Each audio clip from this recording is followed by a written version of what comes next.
Hello and welcome back to Shakesyear. We are working on the sonnets and we've made it to sonnet number 3, which goes a little something like this. Look in thy glass and tell the face thou viewest. Now is the time that face should form another, whose fresh repair, if now thou not renewest, thou dost beguile the world, unbless some mother. For where is she so fair, whose uneared womb disdains the tillage of thy husbandry? Or who is he so fond will be the tomb of his self-love to stop posterity? Thou art thy mother's glass, and she in thee calls back the lovely April of her prime. So thou, through windows of thine age, shall see, despite of wrinkles, this thy golden time. But if thou live remembered not to be, die single, and thine image dies with thee.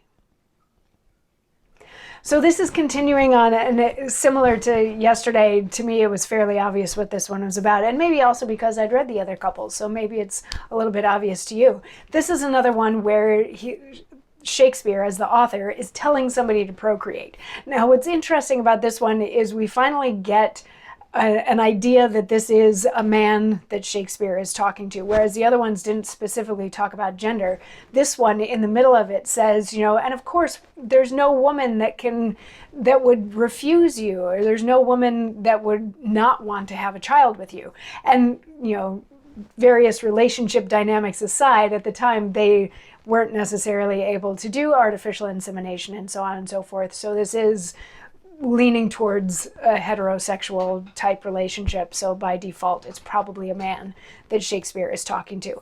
But what he's saying is, like, you need to sit down and tell yourself that this is the time to have a kid, because otherwise you're robbing the world of all of your beauty, and like no woman is going to turn you down, and also you're being really selfish by wanting your beauty to die with you. Like, your mother gave you her beauty, so now you need to pass that on to your progeny, and then you will be able to look at them and see, your golden years carved in their faces. But if you don't do any of that, if you don't have a kid, then you're just going to die alone and single, and nobody's going to remember you, and that's going to be the end of things, and how that's really not fun.